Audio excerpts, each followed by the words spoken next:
छोटे से कस्बे में दो बहन भाई रहते थे, हमजा और रेहाना। दोनों बहुत प्यारे और समझदार थे, लेकिन उनकी आदतें अलग अलग थी। हमजा हमेशा नमाज का पाबंद और जिम्मेदार था, जबकि रेहाना अक्सर सुस्ती करती और कभी कभी होमवर्क छोड़कर खेल में लग जाती। एक सुबह अजान की आवाज़ गूंजी।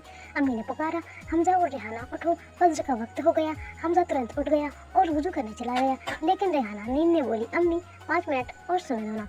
अम्मी ने नरमी से कहा, बेटा, नबी करीम सल्लल्लाहु अलैहि वसल्लम ने फरमाया है कि फज्र की नमाज दुनिया और माफिया से बेहतर है। सुस्ती ईमान को कमजोर कर देती है। हमजा बोला, आओ बहन, नमाज पढ़ते हैं। रेहाना हिचकिचाते हुए आंखें खोली और आखिरकार वुजू करने चली गई। दोनों बहन भाई अब्बू के साथ मस्जिद गए। वहाँ इमाम साहब ने बहुत सुंदर आवाज में कुरान की तिलावत की। बाद में अब्बू ने समझाया, बच्चों, नमाज हमें बुराई और बेहयाई से बचाती है। ये हमारी हिफाजत करती है, जैसे ढाल हमें दुश्मन से बचाती है। हमजा ने सिर झुकाया और कहा, जी अब्बू। रेहाना भी सोच में पड़ गई। सचमुच नमाज न पढ़ने से दिल बेचैन हो जाता है। घर लौटकर सब लोग दस्तरखान पर बैठे। अम्मी ने कहा, सबसे पहले बिस्मिल्लाह पढ़ो। हमजा और रेहाना एक साथ कहा, बिस्मिल्लाहिर्रहमानिर्रहीम।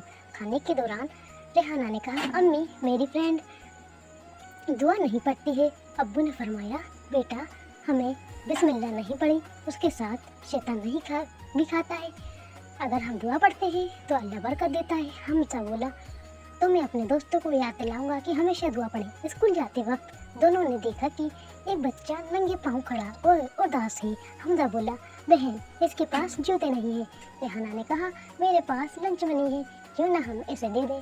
अब्बू ने कहा, बहुत अच्छा, याद रखो बच्चों, सदका देने से माल कम नहीं होता, बल्कि अल्लाह और बढ़ा देता है। दोनों बहन भाइयों ने उस बच्चे की मदद की। वह मुस्कुराया और बोला, अल्लाह तुम्हें खुश रखे। हमजा और रेहाना दोनों के दिल में अजीब सुकून था। शाम को हमजा होमवर्क करने लगा, लेकिन रेहाना का मन खेल में था। तभी शैतान फुसफुसाया, चलो खेलो, पढ़ाई बाद में, पहले खेल। रेहाना ने मन में झगड़ा शुरू हो गया, लेकिन फिर उसे दादा रानी की बात याद आ गई। जिम्मेदारी पहले, खेल बाद में। नबी करीम सल्लल्लाहु अलैहि वसल्लम ने फरमाया है कि सबसे बेहतर इंसान वो है जो अपने वादों को पूरे करता है। रेहाना ने गहरी सांस ली और बोली, नहीं, मैं पहले होमवर्क करूंगी। शैतान गुस्से से भाग गया। होमवर्क खत्म करने के बाद रेहाना खुशी खुशी खेलने लगी। रात को दादा जान ने दोनों को पास बुलाया और कहा, बच्चों, दुनिया में दो रास्ते हैं, एक अल्लाह का, दूसरा शैतान का। जो नमाज पढ़ता है, मदद करता है, जिम्मेदार बनता है, वो अल्लाह का प्यारा बनता है, और जो आलसी बन और गुस्से में चलता है, वो शैतान की चाल में फंस जाता है। हमजा और रेहाना ने मिलकर कहा, दादा जान, हम अल्लाह का रास्ता अपनाएंगे और शैतान से बचेंगे। दोनों बहन भाई चैन की नींद सोए।